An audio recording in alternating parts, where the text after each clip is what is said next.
Assalamu alaikum, Internet. It's been a really long time since we last connected, but perhaps there's no better time to start again than with this Torah portion, as this is the very first Torah portion of the entire Torah, Bereishit.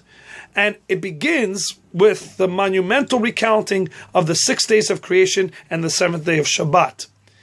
And Rashi, which is perhaps the most fundamental and the most quintessential commentary on the entire Torah. You would be hard-pressed to find a single print of the Chumash without Rashi's commentary alongside, begins in a very interesting way, because Rashi kicks off his commentary right alongside the very first words of the Torah itself. Bereishit bara Elokim. Rashi opens up, and the very first words he says in his commentary on the Torah is Amar Rabbi Yitzchak, so says Rabbi Yitzchak, the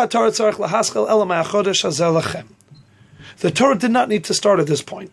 Rather, at the verse HaChodesh Hazeh, which is a verse that comes halfway through the book of Exodus, and it is the command from God to the Jewish people right as they are about to exit the land of Egypt and preparing for that first Seder night. He commands them about keeping the calendar. And this is actually the first of the commandments that God gives the Jewish people. So, wait a minute, I want to understand this properly. Rashi is saying that the story of Adam and Eve, the story of Noah and the flood, the story of Abraham, Isaac, Jacob, Sarah, Rivka, Rachel, Leah, story of Joseph and his brothers, all that is unnecessary. Not only that, but the very talk of creation is unnecessary. All this, the first book and a half, Rashi says, is unnecessary. Also, surprisingly, is this really the way you want to begin your commentary, the very first words out of your mouth? In other words, it would be almost like you sit down to watch the opening ceremony of the Olympics, millions of dollars, big, huge event, tremendous fireworks and fanfare and the whole hoopla, and the color commentator opens up the very first words. He says, "Good evening, ladies and gentlemen. This is all a waste of time. Let's get straight to the first event." Now, the purists in you might say, yeah, well, that's the Olympics are not about the opening ceremony. But is that really the very first thing you want to say? Is that the tone that Rashi wants to set here? Why is Rashi choosing this to be his first salvo? And the truth is, Rashi is saying an extremely important point that sets the tone for not only his commentary, but the entire perspective and the way we see the Torah. Rashi here wants to tell you that the Torah should have started with the first instruction to the Jewish people, because that is what the Torah is. The Torah is not a book of history. It's not a history book. Its job is not to chronicle all the major events throughout history. It's not a storybook. Its job is not to provide you inspirational stories and nice drama.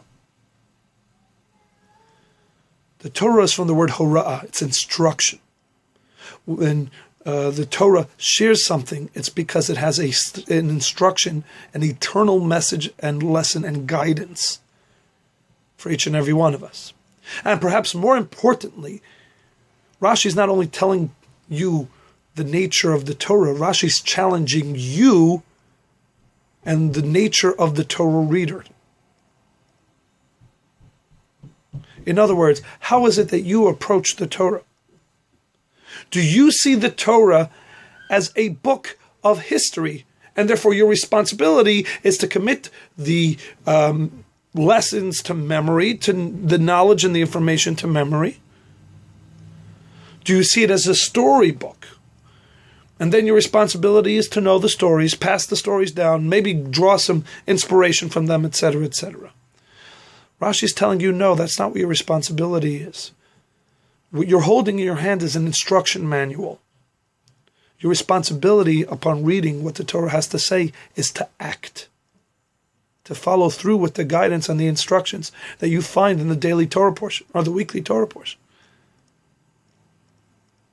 That is the nature of the Torah, and that is the responsibility of us, the Torah readers. And there is no more important point to start off than to make that point very clear. So that the challenge is for us each and every week, and hopefully we will attempt to do so with each one of these videos as we move forward, is to mine the treasure that is the Torah and to draw out its instructions to us now.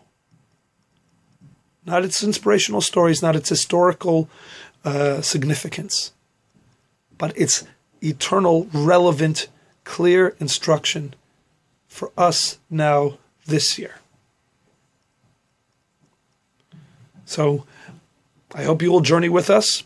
I wish you all a Shabbat Shalom and a successful year.